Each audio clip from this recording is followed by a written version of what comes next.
দূর একদমই পড়তে ইচ্ছা করে না। পড়তে বসলেই তখন সারা দুনিয়ার সব চিন্তা মাথায় এসে ভর করে, কিংবা মাত্র 10 থেকে 15 মিনিট পড়ার পরই মাথা ব্যথা করতে শুরু করে, না হলে ঘুম পায়। যদি আপনিও পড়তে বসলে প্রতিদিন এই প্রবলেমগুলো ফেস করে থাকেন, তবে আপনি একদম সঠিক ভিডিওতে ক্লিক করেছেন। কারণ আজ এই ভিডিওটিতে আমি আপনাদের সাথে এমন দুটি ইফেক্টিভ ট্রিক্স শেয়ার করব, যেগুলো ফলো করে রেগুলার স্টাডি করলে আপনাকে আর এই প্রবলেমগুলো ফেস করতে হবে না, এবং আপনি প্রতিদিন যতক্ষণ ইচ্ছা সম্পূর্ণ মনোযোগ সহকারে স্টাডি করতে পারবেন। তো চলুন শুরু করা যাক। Number 1, set one hour in your timer. আপনি যখনই পড়তে বসবেন তখন জাস্ট 1 ঘন্টার জন্য টাইমার সেট করে নেবেন, এবং আপনার মাইন্ডকে বলবেন যে আপনি এখন থেকে শুধুমাত্র পরবর্তী 1 ঘন্টা স্টাডি করবেন, এর চেয়ে 1 সেকেন্ডও বেশি নয়। এবং এই 1 ঘন্টা স্টাডি করার পর আপনার মাইন্ডের যা যা করতে ভালো লাগে আপনি তাই করবেন। যেমন আপনি চাইলে তখন মোবাইলে গেম খেলতে পারেন, অথবা সোশ্যাল মিডিয়ার অ্যাপগুলোকেও ইউজ করতে পারেন, কিংবা চাইলে তখন টিভিও দেখতে পারেন। অর্থাৎ আপনার ব্রেইন যা করতে সবচাইতে বেশি পছন্দ করে আপনি তখন তাই করবেন, কিন্তু তার জন্য আপনাকে অবশ্যই আগে 1 ঘন্টা ডিপলি স্টাডি করতে হবে।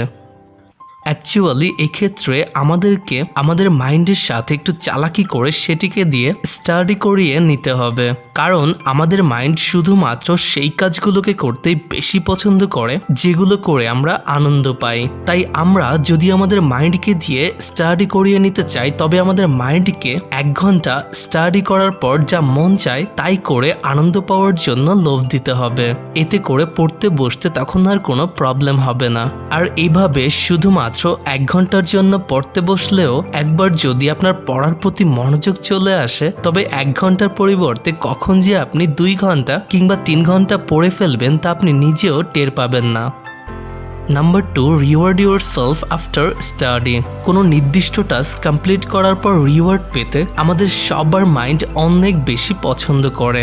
একটু মনে করে দেখুন, আপনাকেও হয়তোবা আপনার বাবা মা কখনো না কখনো বলেছেন যে ফাইনাল এক্সামে A+ পেলে তোমাকে সাইকেল কিনে দেব, অথবা তোমাকে এই দামি ড্রেসটা গিফট করব। আর এটা শোনা মাত্রই কিন্তু তখন আমাদের মধ্যে স্টাডি করার জন্য ইন্টারেস্ট অটোমেটিক্যালি ইনক্রিজ হয়েছিল, কারণ তখন স্টাডি করার পেছনে একটা আকর্ষণীয় রিওয়ার্ড ছিল। আর এই রিওয়ার্ড সিস্টেমটি জাস্ট আপনার পড়াশোনার ক্ষেত্রে নিয়মিত অ্যাপ্লাই করতে হবে, তাহলে দেখবেন প্রতিদিন একটি নির্দিষ্ট সময়ের জন্য সম্পূর্ণ মনোযোগ সহকারে স্টাডি করা আপনার জন্য খুবই সহজ হয়ে যাবে। এক্ষেত্রে আইসক্রিম কিংবা চকলেট অথবা অন্য যে কোনো খাবার যেটি আপনার অনেক বেশি পছন্দ, আপনি চাইলে সেটিকে আপনার স্টাডি রিওয়ার্ড হিসেবে ইউজ করতে পারেন। এজন্য আপনি নিজেকে প্রমিস করতে পারেন যে আপনি প্রতিদিন একটা নির্দিষ্ট সময় পর্যন্ত স্টাডি করার পর আপনার পছন্দের একটা আইসক্রিম অথবা চকলেট নিজেকে উপহার দিবেন। এতে করে আপনার ব্রেইন তখন রিওয়ার্ড পাওয়ার জন্য হলেও আপনাকে স্টাডি করতে ফোর্স করবে।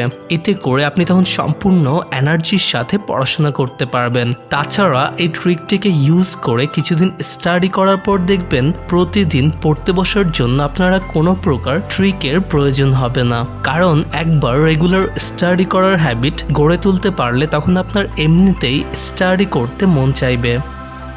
মোট কথা, আপনাকে জাস্ট আপনার মাইন্ডকে লোভ দিয়ে হলেও সেটিকে পড়ার প্রতি আগ্রহী করে তুলতে হবে, এবং পড়াশোনার মধ্যেও আনন্দ পাবার উপায় ক্রিয়েট করতে হবে। কারণ আমরা যাই করি না কেন, সেটি গেম খেলা হোক কিংবা মুভি দেখাই হোক, সেটি করি নিজেকে আনন্দ দেবার জন্য। আর এই আনন্দ যদি আমরা একটু বুদ্ধি খাটিয়ে পড়ার মধ্যে নিয়ে আসতে পারি, তবে স্টাডি করা থেকে আমাদেরকে কেউই আটকাতে পারবে না। আর এভাবে নিয়মিত কন্টিনিউ করলে এক্সামের রেজাল্ট ভালো হবার পসিবিলিটিও অটোমেটিক্যালি ইনক্রিজ হবে। আশা করি এই ভিডিওটি আপনাদের ভালো লেগেছে, তাই এখনই ভিডিওটিকে লাইক করুন এবং শেয়ার করে সবাইকে এই ভিডিওটি দেখার সুযোগ করে দিন। আর এই ধরনের স্টাডি রিলেটেড ভিডিও নিয়মিত দেখতে এখনই আমাদের চ্যানেলটিকে সাবস্ক্রাইব করে পাশে থাকা বেল আইকনটিকেও ক্লিক করুন। আর নিচে কমেন্ট করে আমাদেরকে জানান নেক্সট কোন টপিকের উপর আপনি ভিডিও দেখতে চান। Thanks for watching.